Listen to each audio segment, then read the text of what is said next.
नमस्कार दोस्तों, स्वागत है आपका हमारे यूट्यूब चैनल में। यहाँ पे हम बात करने वाले हैं महादेवी वर्मा की एक कविता यह मंदिर का दीप अकेला। मित्रों, अगर हम दीप की बात करें, जो दीपक है वो उनके उपमानों में सदैव प्रयोग किया जाने वाला है, जिसकी चर्चा हम पिछली बार भी कर चुके हैं। उनके कई सारी कविताओं में इसका प्रतीक का महत्व है। और ये जो कविता का जो मूल बिंदु है वो हम पहली पंक्ति पढ़ते हैं, यह मंदिर का दीप इसे नीरव जलने दो।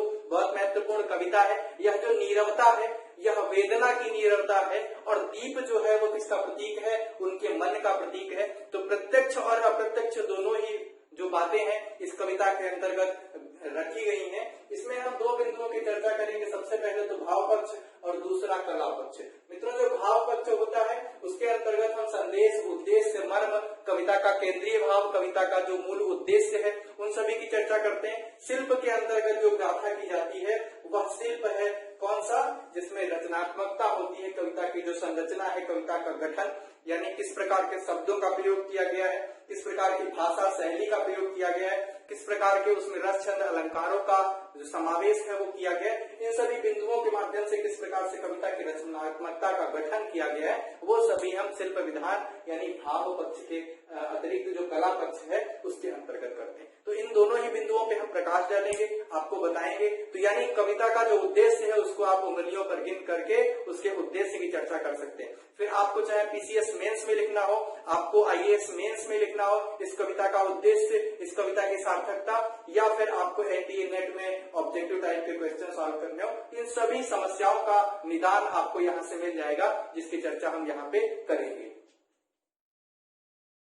कविता के उद्देश्य की चर्चा सबसे पहले हम कर लेते हैं। तो उद्देश्य के अंतर्गत अगर कविता का हम मर्म देखें तो उसमें विरह, व्यथा, विरह गाथा का वर्णन किया गया है। इसमें असीम वेदना चित्रित की गई है, जो महादेवी वर्मा की एक मूल धारा है। इसी धारा के अंतर्गत उन्होंने कविता संपूर्ण लेखन उन्होंने किया है। जो उनकी जो आत्मिक अनुभूति है उसका इसके अंतर्गत चित्रण किया गया है। और आत्मिक अनुभूति यानी उसके माध्यम से उसमें संपूर्ण भारतीय नारी जाति का जो मना विलोकन है उसका चित्रण इसके अंतर्गत किया गया है। तो जो छायावाद है उस छायावाद की महत्वपूर्ण कवित्री के रूप में है जिनका नाम महादेवी वर्मा है। और वह चतुष्टय यानी जो चतुष्टय है जिसमें छायावाद के 4 स्तंभ माने जाते हैं, उस स्तंभ में एक पाये के रूप में महादेवी वर्मा को स्थान दिया जाता है। यहाँ पे इसकी हम चर्चा करते हैं। असीम वेदना किस प्रकार से बताई गई, जो दीप है उसका आधार क्या है। यहाँ पे जो कविता का अगर संदेश हम देखें तो उसमें कहा गया है, कविता जो है जो दीप के एक अनवरत प्रवाह की वेदना का चित्रण इसके अंतर्गत किया गया है। जो सांझ के बाद में आरती की जो वेला है, एक मंदिर के चित्रण इसमें किया गया है, जिस मंदिर में जो दीप है वह आरती में सांझ के बाद में वह प्रभात होने तक, यानी सांझ की बात यहाँ पे की गई है। गए आरती वेला को सत लय से भर, इसके बाद में इसे प्रभाती तक चलने दो।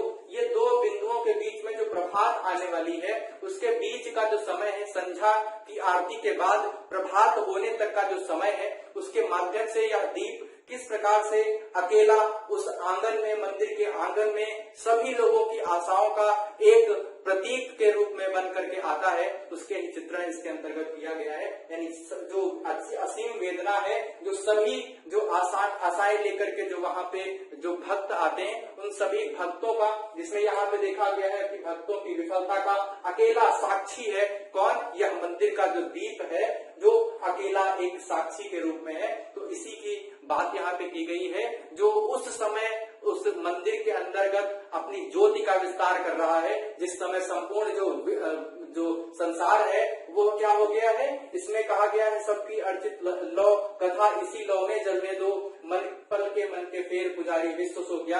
यानी इस समय स्थिति वह है जिसमें मन के फेर करके, मोती फेर करके पुजारी और संपूर्ण विश्व समस्त जगत जो है वह सो जाता है। उस स्थिति में किस प्रकार से यह दीपक अपनी लौ को विस्तार कर रहा है उसके बारे में इसमें इस सार्थकता को बताया गया है। कविता जो है, कविता अत्यंत विशिष्ट कोटि की है। संगीत जो शैली है इसकी वो संगीतात्मकता है। शिल्प विधान की बात कर लेते हैं। यहाँ पे हमने इसकी गाथा की वर्णन कर लिया, विरह, व्यथा, वेदना, असीम। और यहाँ पे जो दीप है उस दीप के प्रतीक के माध्यम से संपूर्ण जो मानव जाति है उसमें आशाओं का संचार, संपूर्ण मानव जाति का जो इसमें आशाएं हैं किया गया है, यही इस कविता का मर्म है, यही कविता का धर्म है। इसके बाद में हम बात करते हैं शिल्प की। तो जो भाषा है, जो छायावादी भाषा है, शुद्ध साहित्यिक संस्कृतनिष्ठ खड़ी बोली है, जिसको लगभग उसमें सभी में है। इसमें जो शब्द का प्रयोग किया गया है, सद सद लय से भर, स्वर्ण वंशी वीणा स्वर घड़ियाल शंख रजत, इस प्रकार के जो शब्दों का प्रयोग किया गया, शुद्ध साहित्यिक संस्कृतनिष्ठ तत्सम प्रधान बहुला शैली का प्रयोग इसके अंतर्गत किया गया है। रुका मुखर कड़कड़ स्पंदन, इस ज्वाला में प्राण रूप फिर से ढलने दो, यानी जो शब्द है, जो भाषा है, वह शुद्ध है, साहित्यिक संस्कृत निष्ठ खड़ी बोली है। यहाँ पे लिख नहीं रहे हैं, हम आपको सिर्फ इसका वाचन कर रहे हैं। इसके बाद में जो शिल्प है, इसके अंतर्गत जो रस छंद अलंकार है, तो उनका भी खूब प्रयोग किया गया है। इसके अंतर्गत अनुप्रास रस का प्रयोग इसके अंतर्गत किया गया है। यमक भी कहीं कहीं आपको देखने को मिलेगा। इसके अतिरिक्त दीपक जो अलंकार है, वह भी इसकी एक मूल धारा है। इसके अतिरिक्त अगर हम चर्चा करें तो शैली जो है वह गीत शैली का प्रयोग किया गया है। जी हाँ, शैली जो है वह गीतात्मक शैली का प्रयोग किया गया है, यानी एक अंतरा और उसके अंतर्गत जो बंद है, उनके माध्यम से इस कविता को पूर्णता प्रदान की गई। यह जो छोटी सी कविता है, इसमें लगभग सभी संपूर्ण पंक्तियां हैं, 2-4 पंक्तियों को हमने यहाँ पे नहीं रखा है। लगभग संपूर्ण कविता जो शिल्प है वो आपके समक्ष प्रस्तुत किया गया है। इस पूरी कविता का वाचन और समीक्षा सार के माध्यम से हम आप तक पहुंचाते हैं। आरती के दीप की नीरवता पहला बिंदु है, पहला उपविषय है, इसके माध्यम से आप तक हम पहुंचाते हैं। आरती के दीप की नीरवता, जो सांझ है, सांझ की आरती के बाद वह दीप जो है वह अपने इष्ट की साधना में, इष्ट की जो साधना है उसी में लगा हुआ है, और कब तक लगा रहेगा? प्रभाती तक, यानी सुबह के समय तक। जी हाँ, यह मंदिर का दीप, इसे नीरव जलने दो, रजत शंख घड़ियाल स्वर्ण वीणा, स्वर्ण वंशी वीणा स्वर गए आरती वीणा को सत सत लय से भर। जो आरती का जो समय था, उस समय रजत शंख, जो चांदी का शंख है, घड़ियाल, स्वर्ण वंशी वीणा, जो घंटे हैं, स्वर्ण वंशी, स्वर्ण की वंशी जो है, वीणा का स्वर है, इस सब जो है आरती को सत सत लय से भर करके चले गए हैं। अब उस स्थिति में जब वहां पे मंदिर एकांत पड़ा है, शांत पड़ा है, अब मंदिर में इष्ट अकेला, और इस स्थिति में वहां पे इष्ट अकेला, यानी वह दीपक है, जो दीपक अपनी लौ से उस संपूर्ण आंगन को, मंदिर के आंगन को शोभनीय कर रहा है, और वहां पर अब कोई उपस्थित नहीं है, और उसको अनवरत कितनी समय तक रहना है? प्रभात वेला तक रहना है, जब तक जो चांदनी है वह रात जब तक रहेगी, तब तक वह इष्ट है, वह अकेला वहां पर रहेगा। अब देखिए, अगली पंक्ति बताने से पहले हम आपको बता देते हैं, शून्याकाश को ज्योति से भरना बहुत महत्वपूर्ण बिंदु है। शून्याकाश को ज्योति से भरना, जो कि अपने आप में बहुत महत्वपूर्ण है। जो पीढ़ियों का शून्याकाश है, पीढ़ियों का जो शून्याकाश है, उस शून्याकाश को ज्योति से भर रहा है। इसे अजर का शून्य गलाने को गलने दो। अब अजर का शून्य गलाने को, ये जो शून्य आकाश है, जो शून्याकाश यानी शांति का जो वातावरण है, उसको अपनी ज्योति से भर देने का काम इसके अंतर्गत किया जा रहा है, जो कि अपने आप में विश्वव्यापी है, जगत व्यापी है। अगले बिंदु की चर्चा करते हैं, भक्तों की विफलता का अकेला साक्षी, यानी उस आरती के समय पे जो भक्त वहां पे विराजमान थे, उनकी सभी की आशाओं की विफलता जो है, वह अपनी आशाएं वहां रख करके चले जाते हैं। आरती की समय में अपनी आशाओं को रख करके मंदिर के सामने, भगवान के सामने रख करके चले जाते हैं। उस समय दीपक अपनी चिंतनता में क्या कहे? उन सभी की विफलता को वह सूचक मान करके अपनी ज्योति की लौ में उन सभी को एक रास्ता प्रदान करना चाहता है, एक प्रकाश प्रदान करना चाहता है।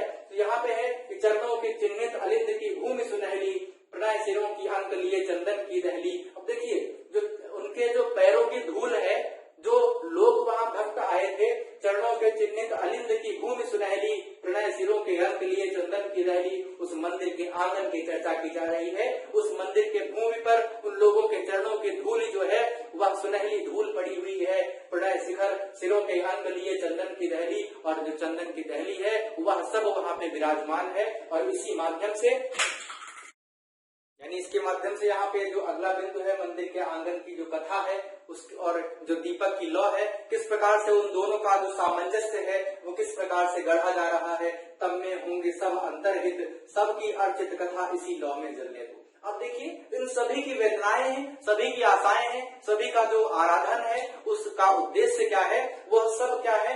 तब में होंगे सब अंतर्हित, यानी उस आंगन की जो अंधकार है, जो तम है, धीमा धीमा जो अंधकार है, उस अंधकार के अंतर्गत ही वो सब अंतर्हित होंगे, वह सब उसी में विराजमान होंगे और सबकी अर्चित कथा जो है उन सभी को जलाने का काम, उन सभी अंधकार को जलाने का काम इसी लव के माध्यम से, या जो दीपक की लव है जो हमने यहाँ पे आपको एक छोटा सा चित्र बताया है, इसी दीपक की जो इस लव में है वो सभी जलने दो, जो अंतर्हित उसके अंतर्गत जो आशाएं हैं इसके माध्यम से। उसके बाद में हम फिर देखते हैं यहाँ पे जो सांझ है, उस सांझ में जब आरती हो जाती है, सांझ की जो आरती हो जाती है, जब वहां से सभी भक्त चले जाते हैं, पुजारी भी उसमें अपने मन के फेर करके आरती करके उसको समेट करके वहां से चला जाता है, सो जाता है और संपूर्ण विश्व ही रात्रि के जो अंधकार में संपूर्ण विश्व सो जाता है। तब वह दीप किस प्रकार से उसके अंतर्गत उस संपूर्ण विश्व का जो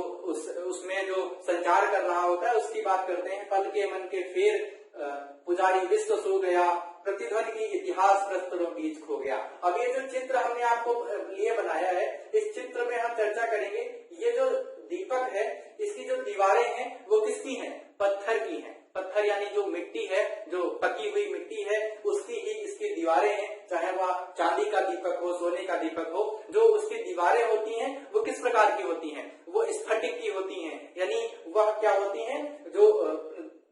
जो दीवारें होती हैं वो कठोर होती हैं। उन कठोर दीवारों के बीच में वह जो ज्योति है उसकी वेदना जो है वह उन दीवारों के बीच में खो जाती है, क्षीण हो जाती है, उसकी जो आवाज है वो दब जाती है। अब देखिए इस प्रतीक के माध्यम से हम महादेवी वर्मा जी का यह जो पंक्ति है कि प्रतिध्वनि का इतिहास प्रस्तरों बीच खो गया, बहुत महत्वपूर्ण पंक्ति है। अब हम आपको बताते हैं जो भारतीय नारी की जो वेदना है वह इसी चार दीवारी के अंतर्गत वेदना उसकी उमड़ती है और उसके बाद में वह शांत हो जाती है। तो महादेवी वर्मा संपूर्ण विश्व का जो भारतीय नारी का जो आह्वान है उसकी वेदना का, इसकी चर्चा हमने आपको कहा कि विरह गाथा असीम वेदना की जो चर्चा की जा रही है वो उसके माध्यम से वह बताने का प्रयास करती है कि किस प्रकार से जो महादेवी वर्मा है वह अपने मन का जो की व्यथा है, भारतीय नारी की जो व्यथा है वह उसी ज्योति की लव की तरह है, जिसकी ज्योति की लव जो है, जो किरणें हैं उनकी जो वेदना है वह जलती है और उसी चार दीवारी के अंतर्गत वो प्रस्तर की चार दीवारी है, उसी प्रकार से उस घर की चार दीवारी के बीच में वह क्षीण हो जाती है, समाप्त हो जाती है। प्रतिध्वनि का इतिहास प्रस्तरों बीच खो गया, सांसों की समाधि सा जीवन मत्स्य सागर का पंथ बन गया।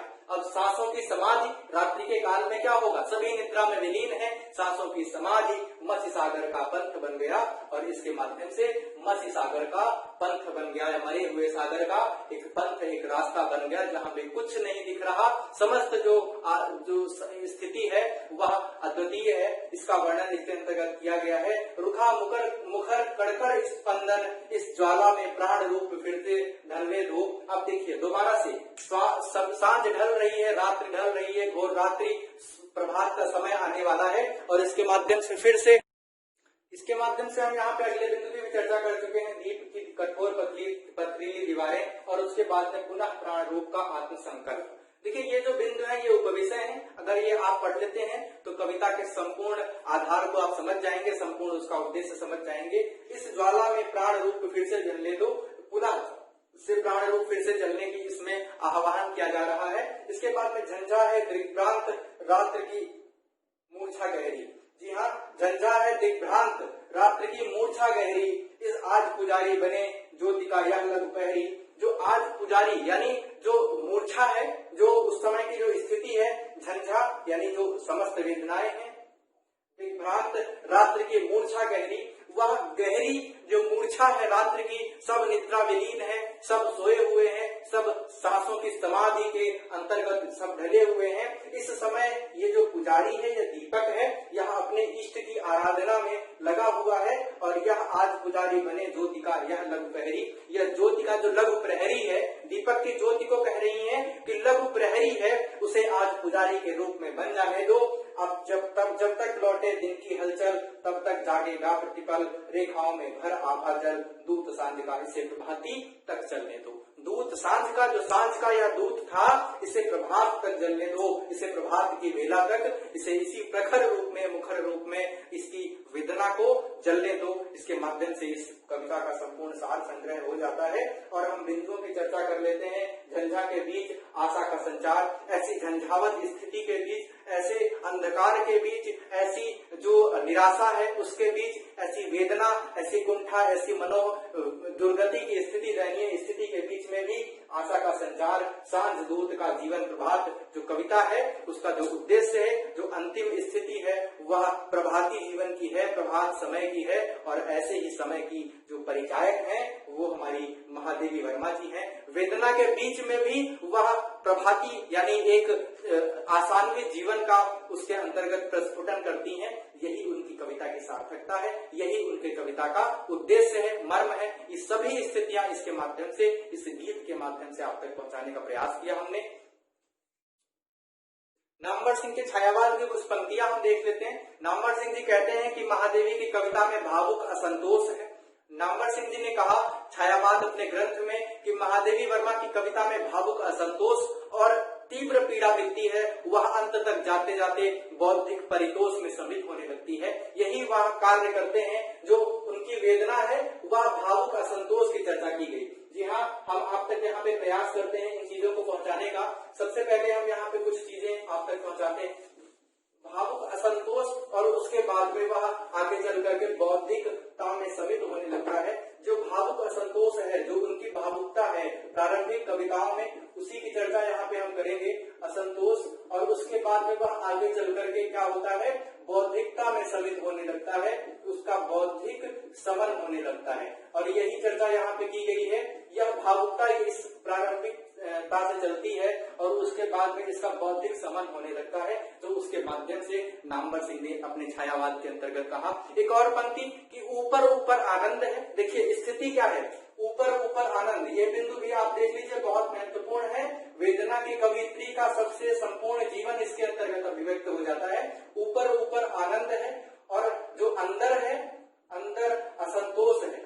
ऊपर ऊपर आनंद है और असंतोष की फीकी हंसी है। ऊपर ऊपर आनंद व असंतोष की फीकी हंसी, असंतोष की फीकी हंसी।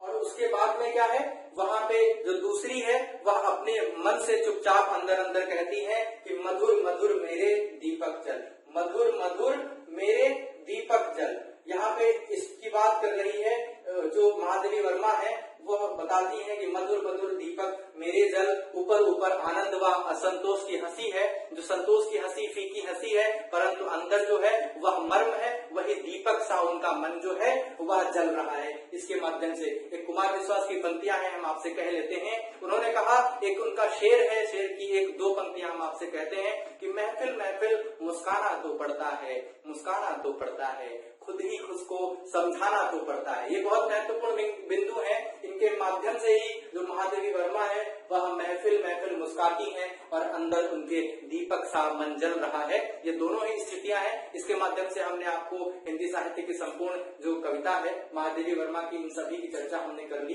इन सभी की चर्चा करने के बाद हम एक नए कवि की पंक्तियों की चर्चा करेंगे, उनकी कविता की जो NDA नेट के अंतर्गत आती है। हमारे चैनल को लाइक शेयर सब्सक्राइब करें। बहुत बहुत धन्यवाद आप सभी।